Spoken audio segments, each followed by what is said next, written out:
Hey, Gary here from Pathways Homestead, and there's a lot of stuff going on in our nation right now, and a lot of people very concerned. I want to maybe talk to you a little bit about things you can do, but one thing that I've seen people are really wound up about is maybe a shortage of toilet paper. That's not my biggest concern. Maybe the shortage of coffee might be my biggest concern, or tea. So today I'm going to show you one of my favorite foraged coffee substitutes, and we're going to start showing a little foraging today, and we're in the stalk of the wild dandelion today. So I've already dug a few dandelions, and we're going to show you a few more, and we'll show you how we clean these and get them ready to make coffee substitute. So today we're hunting dandelions. Alright, this is a dandelion that we're going to dig. You can see there's several dandelions here. This little one here, little one here. Most of the time, the little ones like that aren't worth digging, but when you find a big cluster like that, that means there's probably a pretty good root underneath it. So that's what we're going to dig. These greens right now, before they ever put on here in the center, when it gets a little warmer, they will put on a little shoot that puts the bud out. And if you get the greens before they ever put that shoot on, they're pretty edible. They're always edible, but they taste good right now. So the greens are definitely edible, but the roots are what we're really after. Yep, those are still good, sweet. So we're gonna dig this root.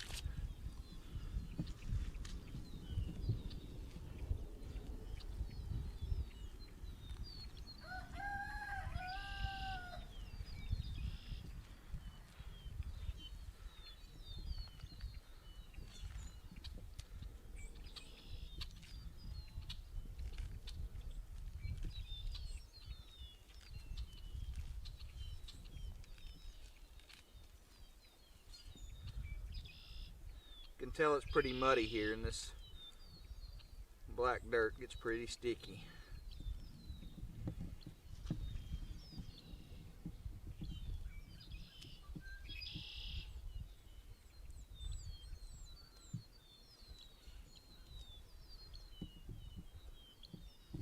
Let's see if I can wash this off a little bit.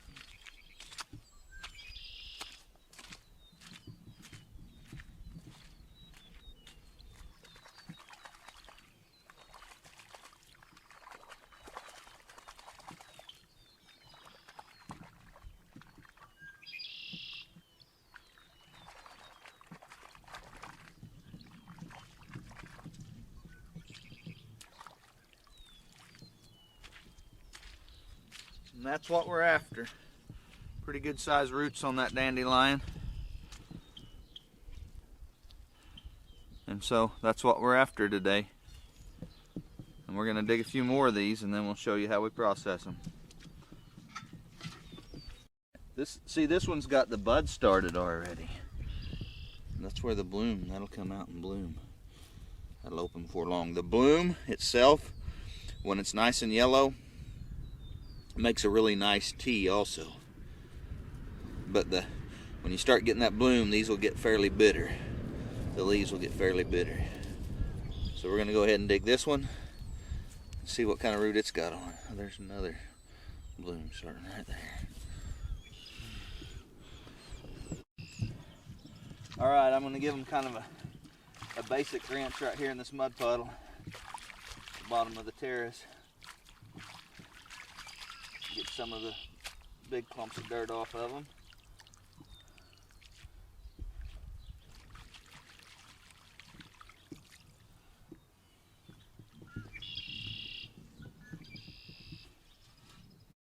Alright, we're going to take and get these ready. When we cut, we're going to just take and cut the tops off of them right at the bottom of the crown. far down. Like that.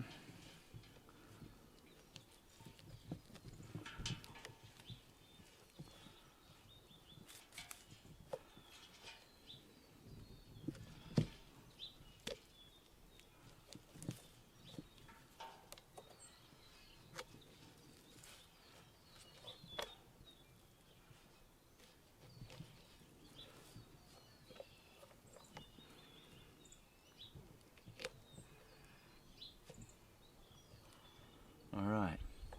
Now the entire dandelion plant is edible. You could wash this and use it as a root vegetable. You can eat all this. There's times of the year where some of it doesn't taste very good, but it is edible. If you're not familiar with the dandelion enough to identify it, Green Dean has a YouTube channel that gives you good information on how to identify wild edibles, and he has one on dandelions. So Green Dean is the name of that channel. But we're going to keep cutting these tops off.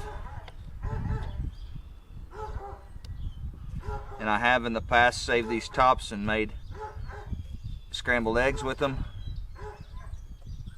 We've got a lot of kale and stuff coming on in the hot boxes right now, so we're not going to save the dandelions. The chickens are going to eat those today, and it'll be good for them. Real good for the chickens. Alright, we're going to give these another rinse.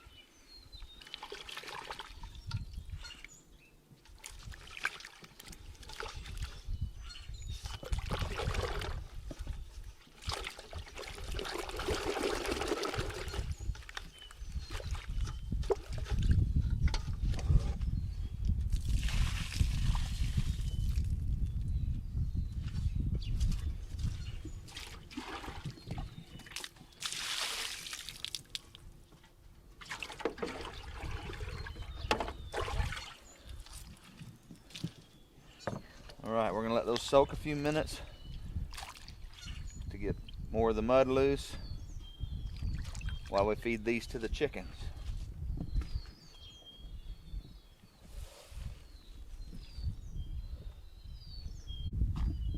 You can tell it's muddy around here. If it rains much more, we'll have to build a scarecrow to keep the carp out of the garden.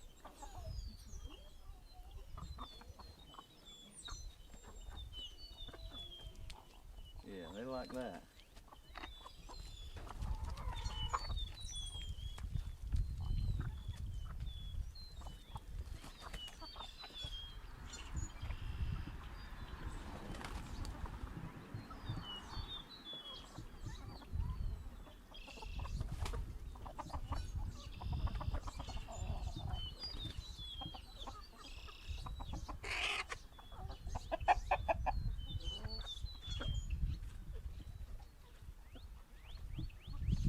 We'll go check on, see if those roots are soaked and loose now. Okay, when we're finally cleaning these, you have to kind of get the dirt out of right there on the tops of the crowns. See, there'll be a big root or a few big roots, and then it'll come and it'll put on several little crowns that the leaflets come off of. So that's where the dirt will hang up the most.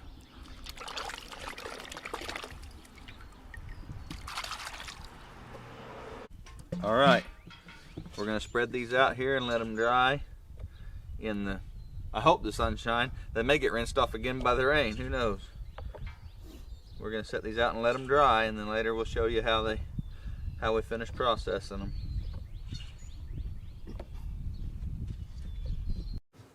We've let our roots air dry for a few days.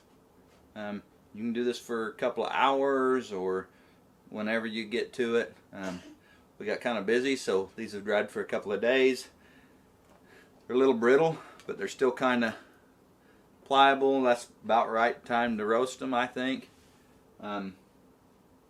They'll kind of snap but not break all the way in two. So I'm going to put these in the oven. I've got the oven preheated at 400 degrees. and then I'm going to put them in the oven. And I kind of go by just looking at them every 20 minutes or so. I don't remember a time. So we're going to kind of time how long it takes at 400 degrees, and we'll tell you that when we get there. So we're going to put these in the oven and let them roast so that we can make our dandelion root coffee.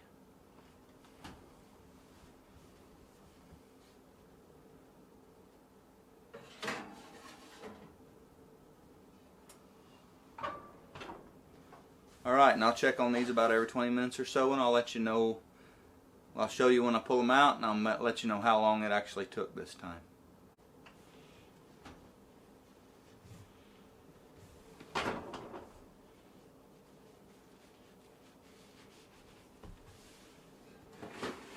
Alright, these are done. I've turned the oven off,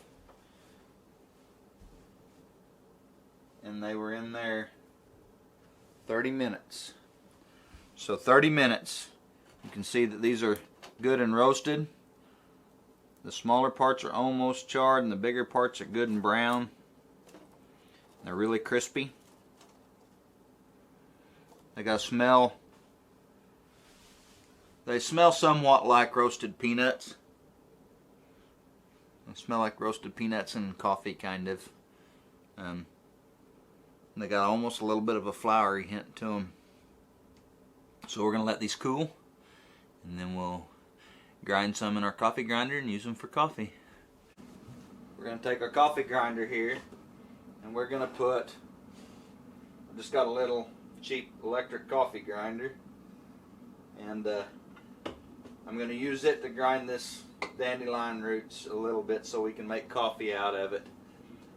For years I've just broke off little pieces of the roots, small little pieces, and got a handful of them and used them to make the coffee. But I have this coffee grinder that I bought a while back, and I bought it for grinding corn, to make cornmeal. So I'm going to use it today.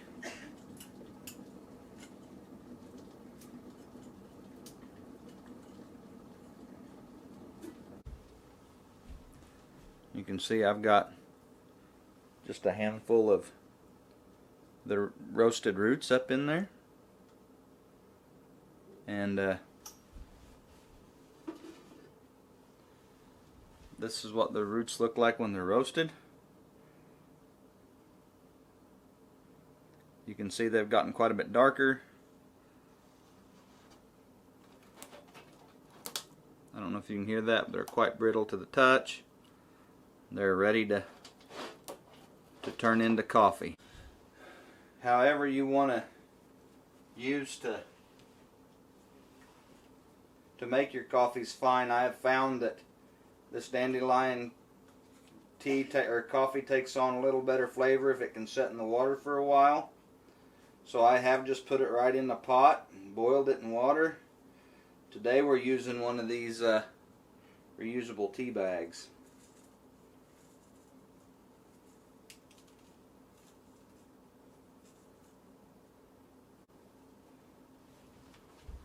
So I've got some in this tea bag.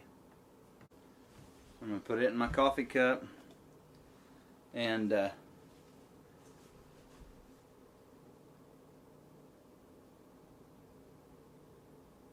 going to show you an invention that we absolutely love in our kitchen. It's a modern invention. Nothing off-grid about this, but we've got an electric hot water kettle. And years ago, my aunt and uncle bought us one for Christmas, and all kinds of hot chocolate and stuff to go with it. And we just loved it, and we used it for lots and lots of years. And when it quit, we bought another one. This is probably our third one in 25 years. So, but we just love being able to leave this full of hot water and just click it on, or full of water and click it on in the morning, and we have water for tea or coffee or hot chocolate or whatever. It's even got used to make a few ramen noodles. We're going to pour this in here.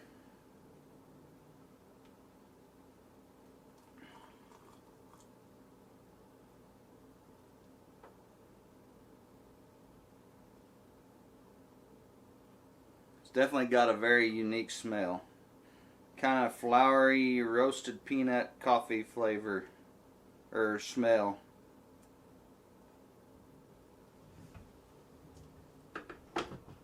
really dark tea, or almost coffee colored. We'll let it steep for a few minutes, and then we'll taste it. So I've let my coffee steep for a little while, and I've added a little fresh local honey. Local honey, pretty good. That's the way I like my coffee, with honey in it. Sometimes I might put a little milk. I've got some goat's milk in the refrigerator. I might put in it, but right now I've just got honey in it. And time to taste it. That's good. I've made this for years, and there's lots of ways to do it. I showed you using the coffee grinder. You can just break up the roots and put them in the bottom of a pot of boiling water, and it'll make dandelion root coffee. And then if you leave them big enough, you can kind of sift them out. That works good too. It's got a coffee flavor, kind of. It definitely looks like coffee. It's got a little bit of a bitter bite to it, like coffee. More roasted peanuts and flour flavor than coffee. But definitely good. And you can do several things with it. You can grind it like we did and then add it to your coffee to stretch your coffee. Or you can just drink it like it is. Or sometimes I add sassafras root and mint leaves to it too, and that makes a really good tea.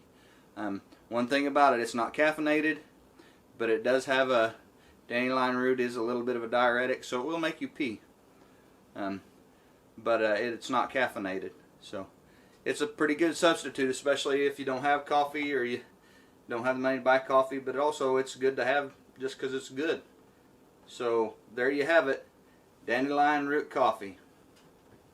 And y'all, like I've said before, there's lots of options when things start to run out. So don't panic, and have a blessed day.